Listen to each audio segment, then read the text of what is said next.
ꯌꯨꯝꯗ ꯑꯩꯈꯣꯏꯒꯤ ꯏꯄꯥ ꯑꯅꯤ ꯂꯥꯛꯑꯦ ꯑꯗꯣ ꯀꯩꯅꯣ ꯇꯧꯒꯦ ꯉꯥ ꯑꯇꯥꯎꯕꯗꯣ ꯊꯣꯡꯒꯦ ꯑꯗꯨꯒꯤꯅꯦ ꯃꯔꯣꯏ ꯃꯔꯥꯁꯦ ꯑꯗꯒꯤ ꯃꯣꯔꯣꯛ ꯇꯦꯛꯄ ꯂꯩꯔꯦ ꯑꯗꯒꯤ ꯀꯩꯅꯣ ꯂꯩꯔꯦ ꯈꯥꯃꯦꯟ ꯑꯁꯤꯟꯕ ꯂꯩꯔꯦ ꯑꯗꯩ ꯑꯂꯨ ꯍꯥꯞꯄꯣꯌꯦ ꯑꯂꯨ ꯍꯥꯞꯄꯒꯦ ꯑꯗꯨꯒ ꯑꯩꯈꯣꯏꯒꯤ ꯁꯤꯡꯖꯨ ꯑꯃꯒ ꯇꯧꯔꯒꯦ ꯀꯣꯝꯄ꯭ꯔꯦꯛꯁꯦ ꯀꯣꯝꯄ꯭ꯔꯦꯛꯁꯦ ꯂꯩꯔꯦ ꯑꯗꯒꯤ ꯏꯀꯥꯏꯊꯕꯤ ꯑꯗꯒꯤ ꯃꯣꯏ ꯃꯤꯃꯤ ꯁꯤꯡꯖꯨ ꯇꯧꯅꯦꯌꯦ ꯑꯗꯒꯤ ꯀꯣꯕꯤꯁꯤꯗꯤ ꯃꯣꯏ ꯂꯩꯔꯛꯏꯁꯦ ꯈꯤꯇꯪꯗꯤ ꯐꯖꯗ꯭ꯔꯦ ꯍꯥꯎꯔꯔꯣꯏ ꯁꯪꯕ ꯌꯥꯎꯗ꯭ꯔꯦ ꯑꯗꯨꯒ ꯑꯁꯤꯅ ꯑꯩꯈꯣꯏꯒꯤ ꯀꯩꯅꯣꯗꯣ ꯆꯤꯒꯣꯡꯂꯩ ꯃꯍꯩꯗꯣ ꯁꯤꯒ ꯇꯧꯔꯒ ꯑꯩ ꯊꯣꯡꯖꯔꯛꯑꯒꯦ ꯁꯤꯅ ꯅꯣꯡꯒꯥꯡ ꯍꯩꯅꯦ ꯅꯨꯡꯁꯤꯗ꯭ꯔꯦ ꯌꯦꯡꯉꯣ ꯅꯣꯡꯒꯥꯡ ꯍꯩꯁꯦ ꯂꯩꯔꯝꯃꯦ ꯆꯥꯅꯤꯡꯗꯅ ꯂꯩꯔꯛꯏꯅꯦ ꯃꯌꯥꯝ ꯑꯩ ꯃꯦꯀꯥꯒꯤ ꯃꯊꯦꯜꯅ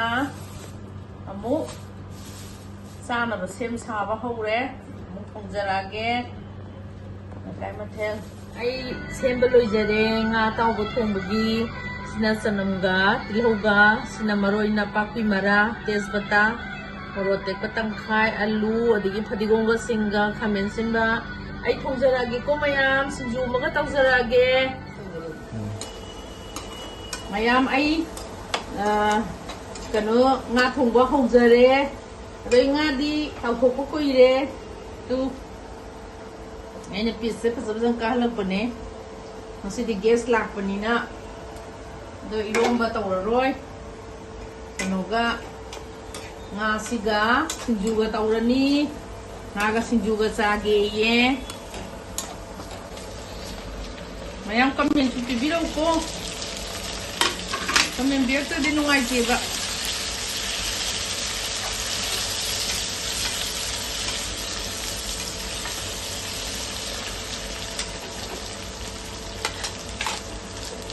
Mayane ay mimi sinju suzarage comprek ne ade ikai thabi ne chigonglai mahai ne kowi ne am amekagi mathelgi rau atawba thongbo loijare ai thongbadi utsadre aduna ai sum nahangai sum thongbodo adu aina ngasidi thongbo ularoi na thongbo utsadre sinju subadi utsarake mayam mekagi mathelbu nuksibiduna like tawbiyo share tawbiyo subscribe tawbiyo ko mayam comment yam pibiro o sinju suba suzarage sidi ngo ngari su leijare degi hentak angan bu su yaujare adagi moro ametpa sida leire ai suzarage ko morok sia mandang male ko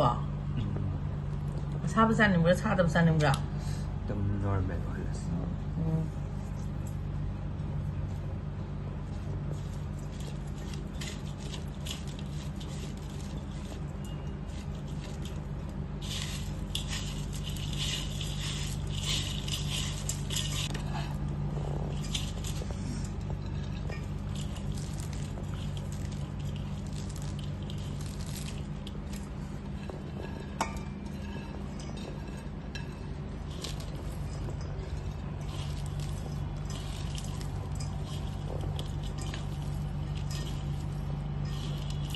mayam huzik chazarage ko sinjuga nga thongbaga huzik khoi sak saba hore ado gese ngo atai kana sunati e abi kanang food blogger man salen I see mayam I send me karni Mumbai aduduna numi karni se Americana thong pizza ni ai se Bombay da khoi Manipur ki cuisine hai tare Manipur ki traditional Manipur da ilaiba Manipur ri lakpa Bombay da laiba mayam anytime adum mongonda priorly hana di inform to biu hai di dum pung khara wali ngai da natragana one day khara kai gumba order yam du gana one day wali ngai pi ga di hen mongon khudong charni adu bu emergency laga khutak ta gi dakar oi raga dim haibiu ya gadra ya roitra dum pau haizara kani do any mathel nga dagi horaga tharoi thongba nga thongba paknam kangsoy singju everything dakar oi ba dum kelichana loinamak adum available oi gani adum chuchoi dana mayam dum Bombay lak pasing Manipur hinjang miss tawbirnu adum Bombay da kuyen legada boi tardi dum America mathel kau biro duga so na taste ya I 100% guarantee pige duna mayam so na dum so na how ni thazai duna mayam taste tawbiu mayam aduga atopa friends sing khangna ba khotna ba Bombay da lei bol ga su pau dum pibiraga dum sa thekta America mathel da pau biraga dum mayam mod toxin biu akhoi se saksa ba loiredana duga ne akhoi se tang koi thu u se na ne ngasai su chanu re Court market ta adagi halaga akhoi se Court market to no mai jingmina ihang hangamdre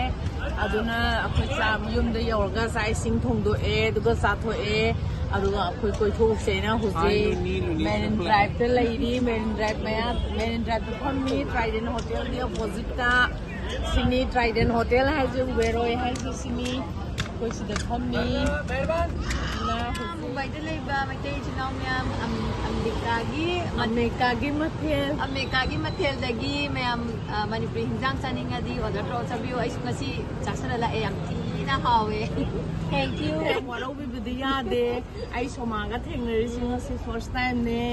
ai kanogi wana sadi ko ai Manipur da thobulu su ai matan chajula ba ina ngasi di imau haitare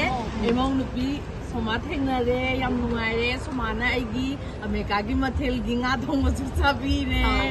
hawe makhan amula ko da su Chage.